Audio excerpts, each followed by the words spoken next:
Hello guys, ഞാൻ വന്നിരിക്കുന്നത് വേറൊരു 2 ഫോൺസ് റിവ്യൂ ചെയ്യാനായിട്ടാണ്. ഒരു ഫോൺ ഞാൻ നേരത്തെ ചെയ്തിട്ടുണ്ടെങ്കിലും ഇതൊരു ഡീറ്റെയിൽ ആയില്ല. അപ്പോൾ നമുക്ക് ടു ഗോ ദി വീഡിയോ. ആദ്യം ഞാൻ റിവ്യൂ ചെയ്യാൻ പോകുന്നത് ഫോണാണ് വിവോ T4 ലൈറ്റ് 5G എന്ന് പറയുന്നത്. നമുക്കൊരു വിശ്വസ്ത കമ്പനിയുടെ ഒരു ഫോൺ വേണമെങ്കിൽ ഈ ഫോൺ ഒരു ബെസ്റ്റ് ഓപ്ഷനാണ്. ഇതിൻ്റെ വില 13,000 രൂപയാണ് വരുന്നത്. നമുക്കിതിന് പീക്ക് ബ്രൈറ്റ്നസ് അല്ലെങ്കിലും ബ്രൈറ്റ്നസ് കിട്ടും. 1000 നിറ്റിൻ്റെ ബ്രൈറ്റ്നസ്സാണ് വരുന്നത്. 6000 mAh ബാറ്ററിയും വരുന്നുണ്ട്. പിന്നെ ഞാൻ പറഞ്ഞു 6000 mAh ബാറ്ററിയാണ്. ചാർജർ ഇരുപത്തി ബോക്സാണ്. IP64 ഇത് വരുന്നുണ്ട്. 1000 നിറ്റിൻ്റെയാണ്. പിന്നെ ക്യാമറ ആണെങ്കിൽ നമുക്കറിയാവുന്നല്ലോ, 5 MB ക്യാമറയാണ് വരുന്നത്. 2 MB സെൻസറും. സെൽഫി ക്യാമറ 5 MB ആണ്. 50 MBയുടെയാണ് മെയിൻ ക്യാമറ വരുന്നത്. പിന്നെ പരിപാടികളൊക്കെ കൊണ്ടുവന്നിട്ടുണ്ട്. പിന്നെ മീഡിയാടെക്കിൻ്റെ ഡയമൻസിറ്റി 6300 എന്ന് പറഞ്ഞൊരു ചിപ്സെറ്റാണ്. 100 സ്കോറൊക്കെ 433 കേക്ക് കാണിക്കുന്നത്. പൊളിയാണ്, സീനാണ്, മാസാണ്. മറ്റേ സ്റ്റോറേജ് ഞാൻ പറഞ്ഞല്ലോ നേരത്തെ, 8GB 256 GB ഉണ്ട്. 2 കളറിലാണ് അവൈലബിൾ. ബ്ലാക്ക് ആൻഡ് വൈറ്റിൽ വേറെ ഏതൊരു ചന്ദന കളർ, അങ്ങനെ എന്തൊരു കളറാണ്. പിന്നെ നമുക്ക് ഫൗണ്ട് OS ആണ് വരുന്നത്. 15 2 year OS updation, Android updation തരുന്നുണ്ട്. പിന്നെ ഫോണിൻ്റെ ഞാൻ നേരത്തെ പറഞ്ഞ പോലെ സ്റ്റോറേജും 50 MP ക്യാമറയും മീഡിയാടെക്കിൻ്റെ ചിപ്സെറ്റൊക്കെയാണ് വെച്ചിരിക്കുന്നത്. 1000 നിറ്റിൻ്റെ ഒരു ബ്രൈറ്റ്നസ്സാണ് വിളിക്കുന്നത്. എത്ര ബ്രൈറ്റ്നസ് അല്ല. പിന്നെ 90 Hz റിഫ്രഷ് റേറ്റാണ് വരുന്നത്. എനിക്ക് ഇതിൻ്റെ ബ്രൈറ്റ്നസ് എത്ര സുഖകരമായിട്ട് തോന്നിയില്ല. പിന്നെ ഇതിൻ്റെ പ്രൊസസ്സർ നമുക്ക് മീഡിയാടെക്കിൻ്റെ തന്നെ ലേറ്റസ്റ്റ് പ്രൊസസ്സറല്ല ഇതിലിരിക്കുന്നത്. ഇതുകൊണ്ട് ബെസ്റ്റ് ഓപ്ഷൻ എന്നൊന്നും പറയാൻ കഴിയില്ല. കാട്ടിയും ബെസ്റ്റ് ഓപ്ഷൻ, ഇതിനെ കാട്ടിയും കുറഞ്ഞ ഫോണുണ്ട്. എന്നാൽ ഫ്ലിപ്കാർട്ടിൽ ഇതിന് കുറച്ച് ഇതാണ്. ഇതുപോലുള്ള പല ഫോണുകളും ഫ്ലിപ്കാർട്ടിൽ അവൈലബിളാണ്. ഇത് കടയിൽ പോയി വാങ്ങുന്നതിനായിട്ട് ആമസോണിൽ പോയി വാങ്ങുന്നതായിരിക്കും നല്ലത്. എനിക്ക് വാങ്ങിച്ച് റിവ്യൂ ചെയ്യേണ്ട സാമ്പത്തിക സ്ഥിതി എനിക്കില്ല. അതുകൊണ്ടാണ് ഞാൻ ഇങ്ങനെ കാണിക്കുന്നത്. ഫ്ലിപ്കാർട്ടോ ആമസോണോ കോണ്ട കമ്പനിയോ എനിക്കൊക്കെ ഫോൺ ഇങ്ങോട്ട് അയച്ചറിയുകയാണെങ്കിൽ ഞാൻ റിവ്യൂ ചെയ്യുന്നതായിരിക്കും. ഓക്കെ, ഇത് ഫുൾ HD ആണ് വരുന്നത്. 50 MP. ഞാൻ നേരത്തെ പറഞ്ഞ തന്നെയാണ് എല്ലാം. ഇത് കൊള്ളാം, നല്ലൊരു ഫോൺ എന്നേ പറയുള്ളൂ. ഇത് LCD പാനലാണ് കേട്ടോ. LCD പാനലാണ് വരുന്നത്. അതുകൊണ്ട് നമ്മൾ ഡിസ്പ്ലേക്കൊന്നും അത്ര പെർഫെക്ഷൻ കൊടുക്കണ്ട എന്നാണ് തോന്നുന്നത്. പിന്നെ റിഫ്രഷിങ് റേറ്റ് ഞാൻ പറഞ്ഞില്ല, 90 Hz റിഫ്രഷിങ് റേറ്റാണ് വരുന്നത്. ദിസ് ഈസ് ബെറ്റർ എന്ന് പറയാനൊന്നും പറ്റൂല.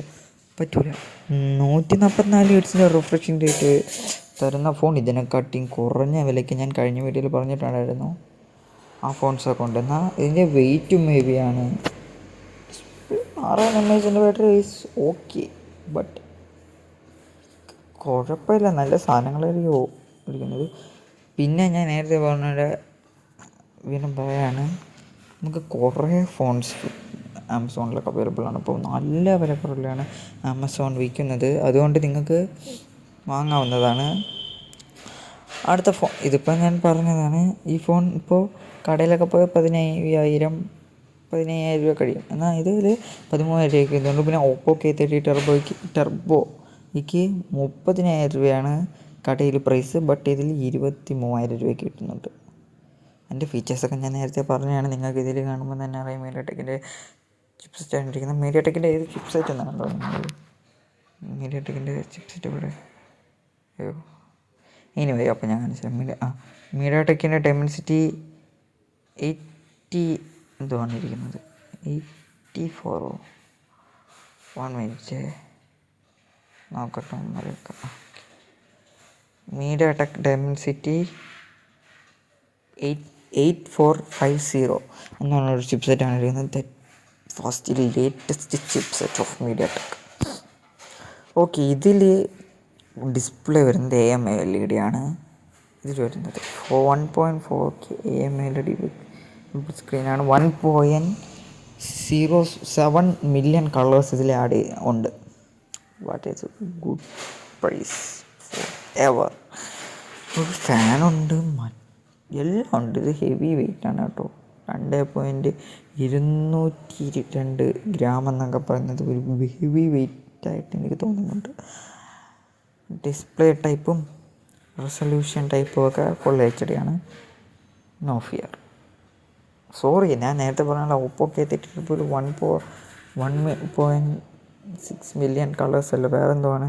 സോറി.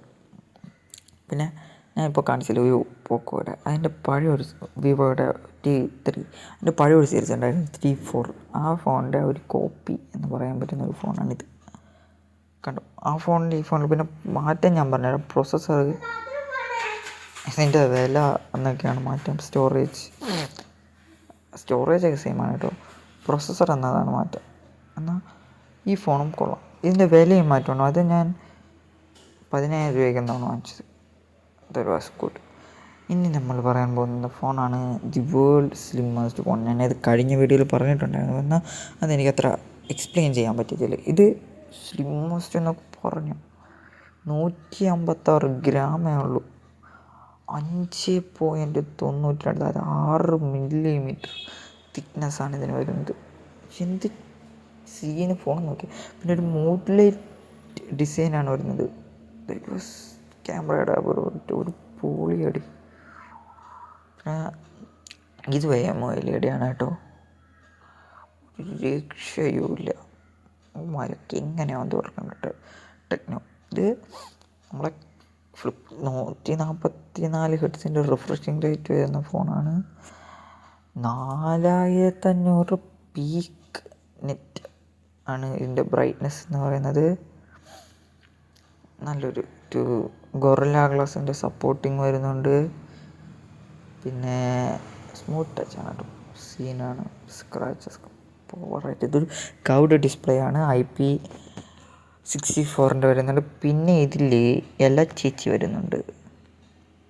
പിന്നെ സ്റ്റോറേജിലൊന്നും അമ്മനെ വിട്ടു വന്നിട്ടില്ല. സ്റ്റോറേജ് നമുക്ക് പറയാം. ഇതിൽ സർക്കിൾ ടു സ്റ്റോറേജ് എല്ലാം ഉണ്ട് കേട്ടോ. പിന്നെ സ്റ്റോറേജ് വന്നിട്ട് 16 GB റാം, അതിൻ്റെ 12 GB റോം ആണ് വരുന്നത്. എക്സലൻറ്റ്, എന്താ പറയുക. പിന്നെ 50 മെഗാ പിക്സലിൻ്റെ AI ക്യാമറയാണ് വരുന്നത്. എൻ്റെ മോനെ സെറ്റ്. പിന്നെ നോട്ടിഫിക്കേഷനൊക്കെ സാധാരണ ഫോണിൽ വരുമ്പോൾ അതിൽ വരുന്നുണ്ട്. വെയിറ്റ് ഒരു മിനിറ്റ്. എന്തോ അവർ പറഞ്ഞിട്ടുണ്ടായിരുന്നു. നോ നെറ്റ്വർക്കാ അങ്ങനെ എന്താ പറഞ്ഞിട്ടുണ്ട്. ഓക്കെ, സീനിലായിരിക്കും. നെറ്റ്വർക്ക് 5G ആണല്ലോ. 5G ഫോൺസ് ഒന്നുമല്ലേ കൊടുത്തിരിക്കുന്നത്. എന്താ കാണിച്ചതെന്ന് അറിയാമോ? നെറ്റ്വർക്കിൻ്റെ ഒരു സിമ്പിൾ ഇത് വരില്ല എന്നാണ് അവർ കാണിച്ചത്. ഓക്കെ, USB ടൈപ്പ് സി ആണ്. ഓക്കെ, എക്സലൻറ്റ് ഫോൺ, ബ്യൂട്ടിഫുൾ ഫോൺസാണ് ഞാനിപ്പോൾ റിവ്യൂ ചെയ്തിരിക്കുന്നത്. എന്താ ചെയ്യുക, നിങ്ങൾക്ക് ഇഷ്ടപ്പെട്ട ഫോൺ ഇതിലുണ്ടെങ്കിൽ നിങ്ങൾ ഉറപ്പായിട്ട് അത് വാങ്ങുക. അതുപോലെ ഞാൻ ഇനി ഏതെങ്കിലും ഫോൺ റിവ്യൂ ചെയ്യാനുണ്ടെങ്കിൽ എന്നും പറയുക. ഞാൻ നേരത്തെ പറഞ്ഞ കാര്യം ഫ്ലിപ്കാർട്ടോ ആമസോണോ ഒന്നും മറക്കല്ലേ. നിങ്ങളെനിക്ക് ഫോൺ ഇങ്ങോട്ട് അയച്ചു തരികയാണെങ്കിൽ ഞാനത് റിവ്യൂ ചെയ്യാം. നമുക്ക് പിന്നെ മറ്റേ ലിമിറ്റഡ് എഡിഷൻ ഫോൺസ്, വില കൂടിയ ഫോൺസൊക്കെ റിവ്യൂ ചെയ്യാനായിട്ട് എനിക്ക് തരികയാണെങ്കിൽ ഞാനതിന് നേരെ ഡെലിവറി ബോയ് വരികയാണെങ്കിൽ തിരിച്ചു തരും. അതായത് ഇതുപോലെ ഞാൻ ചെയ്യുന്ന നേരത്തെ പറഞ്ഞ പോലെ വിവോ T4 അല്ലെങ്കിൽ സ്ലിം ആയിട്ടുള്ള ടെക്നോയുടെ ആ ഫോണോ നേരത്തെ പറഞ്ഞ പോക്കോയുടെ എന്തെങ്കിലും ഒരു ഫോൺ അയച്ചു തരികയാണെങ്കിൽ ഞാൻ സൂക്ഷിച്ചു വെച്ചിരിക്കുക. അത്രയേ ഉള്ളൂ. ഇത്രയും പറഞ്ഞുകൊണ്ട് ബൈ.